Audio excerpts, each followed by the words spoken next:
What's up, guys? I'm back with another Blu-ray horror update. I got 4 titles to show you guys today, so let's begin. Okay, first up we have The Town That Dreaded Sundown. This is the Scream Factory release that came out earlier this summer.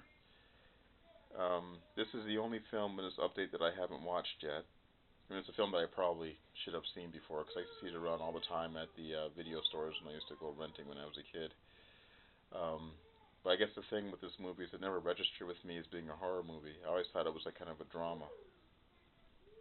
Because even the guy on the cover looks more like a Klan member than like a serial killer. Another reason why I wanted to get this release is it comes with another movie called The Victors, starring Jessica Harper and Michael Parks. And that's the main reason why I wanted to see it, because I'm kind of a fan of Michael Parks. He played Sheriff Earl McGraw in all those Tarantino and Rodriguez movies, like From Dusk Till Dawn, the Kill Bill movies, Death Proof, and Planet Terror. So I'm going to just open this up real quick. I kind of removed the disc a little bit. There's the artwork there for The Victors, which is only available on DVD. There's not a Blu-ray release for this in this release. Should be interesting to watch in this one. Is to look at younger Michael Parks. I'm not sure if this is. I think this is more of a thriller than a slasher movie. Okay. And there's some pictures for The Town That Dreaded Sundown. So, kind of looking forward to watching that. All right, moving on. Okay, now we have Hatchet III, and I got a little bit of a rant here. Now, this is the Canadian Anchor Bay release, and Anchor Bay, I think lately has been really lazy with its cover art. The DVD release of this comes with a slipcover, but also what they've been doing, Anchor Bay, is they've been cropping the artwork on their Blu-rays. Because if you look here, you can't even see the axe that Victor Crowley is holding, and it cuts off short, which kind of annoys me. They did a similar thing on American Mary, because they had the release for that in Canada as well. I'm not sure which of the three films I enjoyed the most out of this series. Like maybe the first film, I don't know. The second film had Daniel Harris in it, which was cool, or replacing the girl in that. And actually the first film kind of annoyed me because it ended so abruptly. At that point, I had no idea they were going to make sequels to it, so now it's not as bad now. But originally, I was like, dude, 5 more minutes, give the movie a proper ending. But since they made part 2 and now part 3, I might have to go revisit that one. And this one has some really cool kills in it. And I also like the fact that Caroline Williams from Texas Chainsaw Massacre 3 is in this movie. It was kind of nice to see her, working in movies again. And she had a lot of scenes with Daniel Harris, and she looks really good for a woman her age. But it would be nice to have a slipcover with this release, though. Alright, next we have The Incredible Melting Man. Now this is a movie that I've only ever saw once, and that was on TV, back in the day, but I always remembered this movie. And I was on the fence about picking this movie up because it has a really low score on IMDb, but I did pick it up and I watched it again, and I really enjoyed this movie. This movie is really, it's fun, and it's actually unintentionally funny, I think. There is some debate. I was watching the special features, and the director was saying that he was fighting with the producers because he wanted to do the movie tongue-in-cheek. But the guy did the special effects in this movie, which was Rick Baker. He's claiming that the movie was done straight, and that the humor comes from poor acting.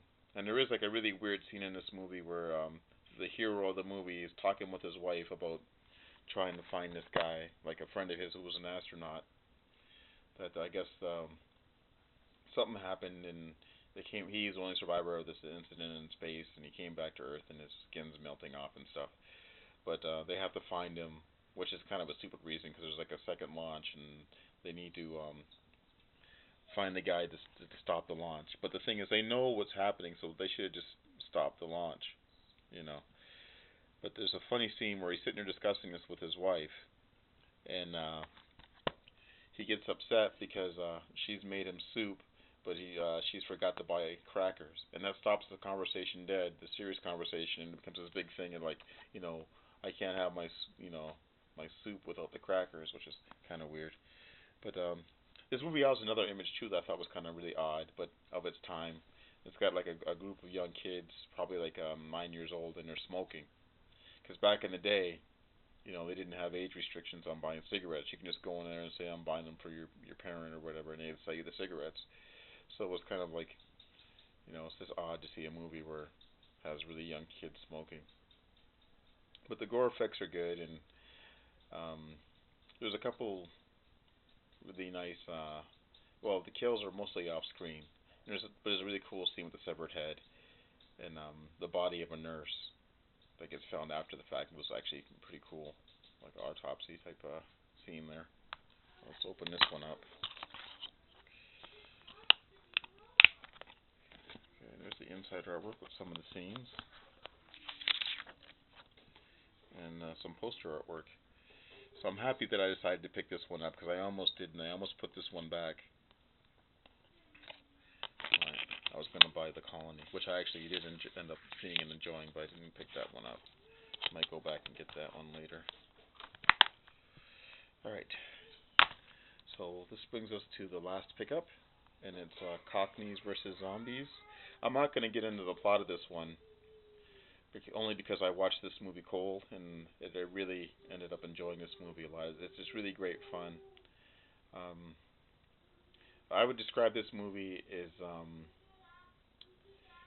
Shaun of the Dead meets Lock, Stock, and Two Smoking Barrels. This movie is really funny. It's actually really gory too for a zombie comedy, and for me, I enjoyed it. I think it's good enough that I would rank it up there with what I used to call the Big Four, which were Return of the Living Dead, Peter Jackson's Dead Alive. I'm missing one in between there. No, that's right, Dead Alive, and then there's Shaun of the Dead and Zombieland. I think it's as good as those movies. I'm gonna up my zombie comedies from the Big Four to the Big Five now. I enjoyed this movie that much. Another weird thing about this movie is like some of the characters are elderly in this movie, and one of the actresses is Honor Blackman. She was Pussy Galore in Goldfinger.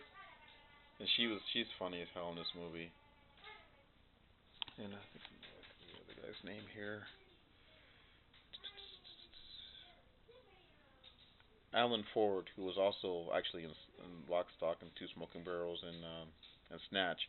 He's funny too in this movie. This movie's a lot of fun,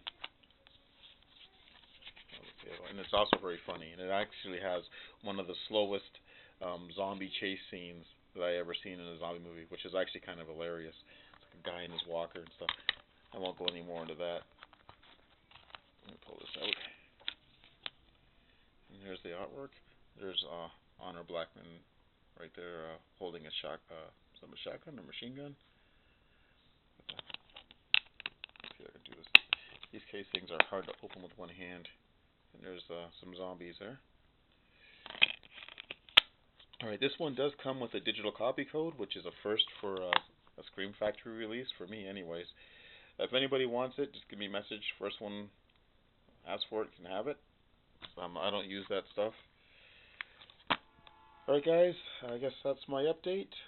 Hopefully I can get another one up really soon. Thanks for watching, and I'll talk to you all later.